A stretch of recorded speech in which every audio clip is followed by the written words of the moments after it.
Welcome back, focused learners. Look, you already followed the rapid, frankly crazy advancements in artificial intelligence, but today we're taking a step back to actually map out this entire ecosystem. We're going to efficiently separate the big overarching concepts from the specific heavy-duty machinery, step by step, right here in this explainer. Let's get right into it. Okay, here's our roadmap for today. First up, the artificial intelligence umbrella. Then, machine learning, finding patterns, followed by the unstructured data problem. Number 4, deep learning mimicking the brain. And finally, machine learning versus deep learning. So let's kick things off with section 1, the artificial intelligence umbrella, moving from overarching concepts to specific domains.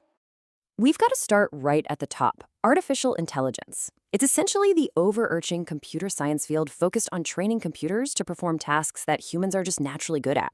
Things like recognizing visual patterns or processing voice. But I really want you to notice the massive scope of this umbrella. While machine learning is a huge part of it, it is absolutely not the only part. Things like rule-based systems, robotics components, or even just simple regular expressions, those also fall under AI. So remember, not every single AI system actually uses machine learning. Which brings us nicely to section 2, machine learning, finding patterns, turning inputs and outputs into logic. Okay, if you've ever wondered how your email provider magically filters out spam, here's the secret. In traditional programming, a human literally writes out the logic, the equation. You feed it an input, and boom, it gives an output. But with machine learning, it's completely flipped. You give the computer the inputs and the expected outputs. Basically, you feed it thousands of emails that are already labeled spam or not spam, and the machine drives its own equation. This brilliantly illustrates the massive shift in how we solve problems nowadays. The computer actually finds the logic for us, just based on the patterns it sees. It's a real game changer. So we can officially define machine learning as a discipline where machines are trained on data to make predictions and derive logic without explicit programming.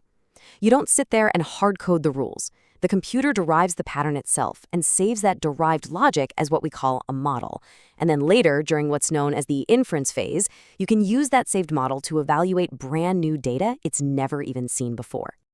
Now, within machine learning, we generally see two main approaches. First, supervised learning. This is when you use labeled data with specific target buckets. Think about a real estate site like Zillow, looking at past home sales with known prices to predict that a brand new house should be priced at exactly $925,000. On the flip side, we have unsupervised learning. This relies on completely unlabeled data. It's literally like telling a kid to sort a messy pile of toys on the floor, but absolutely not telling them how to do it. They might naturally just sort them by color or size, finding those hidden structures and patterns entirely on their own. Sounds pretty perfect, right? Well, let's move to section 3, the unstructured data problem, when standard algorithms break down. Look, statistical machine learning models are amazing, but they do eventually hit a brick wall, and it's all based on data format. Take structured data. Neat rows, crisp columns, really clear features, like a vendor named Tundle Samosa or a specific dollar amount. Standard statistical algorithms like decision trees absolutely thrive there. But unstructured data? That's a different beast. An image is really just a random jumble of pixels. Text or video? Same exact thing. There are absolutely no neat columns for simple stats to easily read. So I've got to pose this question to you. How on earth does a computer read a jumble of pixels to recognize a cat? Really think about it for a second. In one photo, the cat's whiskers are in the top left. In another photo, they're way down in the bottom right. The scale changes, the colors change, the features are just shifting constantly. A static statistical algorithm that just says, hey, look for brown pixels in the exact center is going to be completely useless here. We need a totally different, vastly more flexible approach. And that is exactly why we need section 4, deep learning, mimicking the brain, neural networks, and parallel processing. Let's see how neural networks build our ultimate solution here. Deep learning is a machine learning technique using artificial neural networks to learn from vast data. It purposefully mimics the human brain's nonlinear pattern recognition. Because our actual brains have highly interconnected neurons, we process inputs in parallel. Deep learning uses a really complex parallel architecture to independently connect the dots, totally regardless of where a cat's whiskers or ears happen to be located in an image. To truly grasp how cool this is, imagine a classroom of students forming a koala detection team. They've never actually seen a koala before. So we break the task down into subtasks. Mike, he specializes in detecting round eyes. Mohan focuses purely on locating that prominent koala nose. Shakib is the ear detection expert. and Serena takes all their individual inputs to calculate the overall face score. Each student in this analogy acts just like a hidden layer of artificial neurons, working on a very specific subtask and passing their findings right along to the next group in the network. So the absolutely crucial point here is the final output. Look at this number, 0.79. In our analogy, the student score features from 0 to 1. Because the team found prominent koala features in an image, Serena generates a high-confidence score of 0.79. That means yes, this is very likely a koala face. If we showed them a picture of a lion instead, the eye and nose experts would give super low scores, and the final result might be a dismal 0.15. But how does this classroom actually learn to be so incredibly accurate in the first place? Well, it happens through a genuinely fascinating mechanism called backward error propagation. Walk through these steps with me. First, the classroom makes a random guess on an image. Second, a supervisor standing outside who actually has the answers tells them if they are correct or incorrect. Third, if they made a mistake, that feedback is passed backwards through the classroom, and the students adjust their internal math, what we call their weights, based on the error. Finally, they repeat this whole process with thousands of images. They literally just keep adjusting until they perfect their higher-level pattern detection.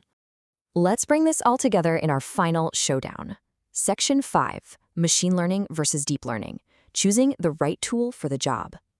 All right, this matrix cleanly maps out the technical divide. If you have structured data, clean rows and columns, and you want to filter spam or predict real estate prices, statistical machine learning is absolutely your tool with its simpler statistical algorithms. But if your data is unstructured, we're talking messy images, audio files, or video, and you need to recognize a cat or detect a koala, well, that's exactly when you deploy deep learning and its heavy-duty, multi-layered neural networks. But keep in mind, deep learning isn't just automatically the default choice over lightweight statistical machine learning. Why? Because of the sheer heavy lifting involved. Deep learning requires massive data volumes to train effectively. We're talking millions and millions of records. It also demands incredibly powerful hardware, specifically GPUs, just to process all that complex math. Plus, it's built on highly specialized frameworks like Meta's PyTorch or Google's TensorFlow. It takes serious computational resources, so you really only use it when you actually need it. So, as we wrap up today's explainer, here is the question I want to leave you with. Will your next AI project rely on simple stats or a massive artificial brain? I really want you to look at the AI products you interact with every single day. Are they running lightweight models on structured columns behind the scenes, or are they processing unstructured visual chaos using deep neural architectures? Think about it. Understanding the difference completely changes how you see the technology around you. Thanks for joining me on this explainer, Focus Learners. Keep exploring, keep questioning, and I'll see you next time.